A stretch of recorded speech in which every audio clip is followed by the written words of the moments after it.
Today we take a look at our third and final segment from our partnership with the Capital Area District Library called Summer Reading TV, where our youth correspondents bring you all the summer reading news. Take a look.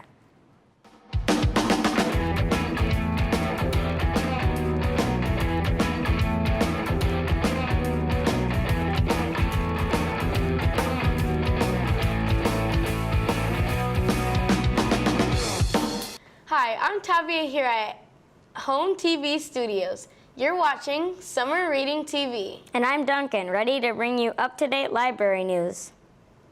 Today, we're dropping in at the Capital Area District Library's Haslett branch to visit the Bubbleman a master at creating bubbles. In fact, Antonia is at the library with him right now.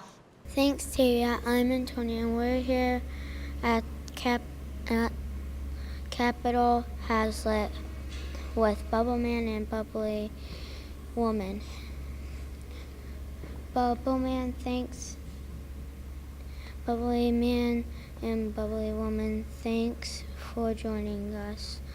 What's your favorite bubble to make? My favorite bubble to make is the bubble inside of a bubble, inside of a bubble, inside of a bubble, and sometimes inside of a bubble, inside of a bubble. What's your favorite, Gloria? Oh, mine is the boa constrictor, the one that goes. Can you give us some at-home bubble making instructions? Look around your house with your parents' permission. Find things that have holes in them, like screens or any kind of material or strings, like we talked about, making them into circles so that they're round, and so that you can dip them and blow bubbles with. And you will have a lot of fun finding different kinds of things. Anything that you can make with the circle or using your fingers to blow bubbles. It's fun to see what you have and to use what you have around you instead of just going out and buying something. What do you do when a bubble bursts before it's supposed to during a show? Sometimes I panic. But most of the time I realize that because I'm working with bubbles, and Miss Gloria's working with bubbles that are so very thin, sometimes 500 times thinner than the human hair, that they're going to pop. And in fact, there was a famous bubbleologist by the name of Eiffel Plaster who one time said, bubbles will last forever unless they pop. So when they do, usually the audience realizes that it's a little bit hard to do that, and they'll give me a chance or more to make another bubble and get it right. And if it doesn't work the second time and the third time, usually I move on. Thank you, Bubbleman and Bubbly Woman. I'm Antonia reporting from the Capital Area District Library's Haslett branch. Back to you in the studio. And thank you very much. Yes, thank you. You're welcome. Thanks, Antonia. We don't want to burst your bubble, but there's only one more Bubbleman event left. See Bubbleman at CADL Foster for his last show.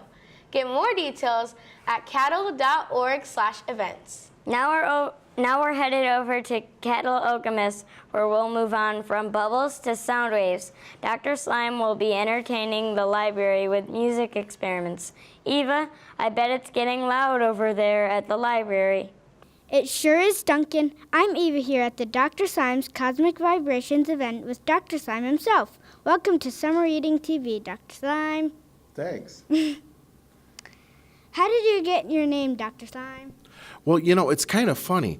I always went out as Mike Garlic, and then we were doing experiments, and we were making slime, and one kid referred to me as Doctor, and another kid referred to me as Mr. Slime, and then Doctor and Mr. Slime came together as Dr. Slime, and I says, I like that, and so I kept the name. It was given to me by kids like you. What's the best experiment you've ever done? Oh, well, once I was invited out to Boston to be on a show called Time Warp.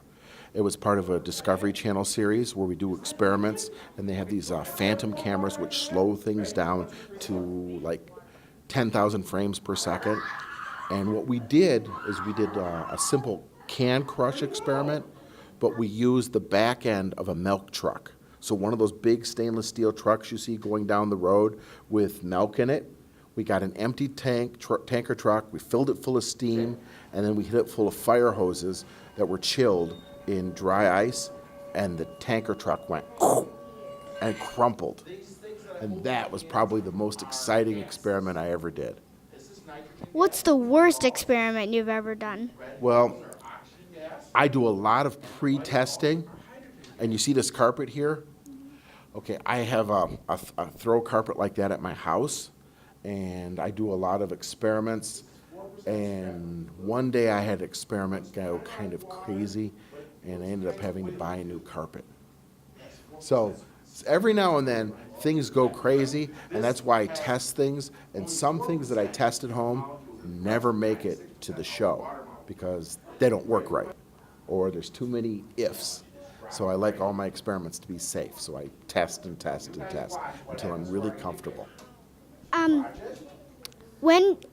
How did you get so interested in this? You know, it's really funny. I think I was in 8th grade at school, and there was an assembly. And some crazy guy, I don't even know what his name was back then, came to our school and did science experiments. I remember sitting there in the audience going, that is so cool. I want to do that someday. And so ever since that point, I've been reading and learning and testing and devising. And lo and behold, now I'm the guy that does the crazy stuff. And hopefully I inspire a few kids to go into science. When did you start doing the shows? My first show happened in 1989. Oh, if I wanted to do it, what did you have books you read? There's a wealth of scientific information now. There wasn't so much when I started out, but with the internet and YouTube videos and science books and demonstration books, there's even just starting at the public library and looking up scientific demonstrations, you can find a treasure trove of science stuff that you can do at home with your mom and dad and just learn the basic simple stuff first. And then once you got that, then you can attempt the crazy stuff.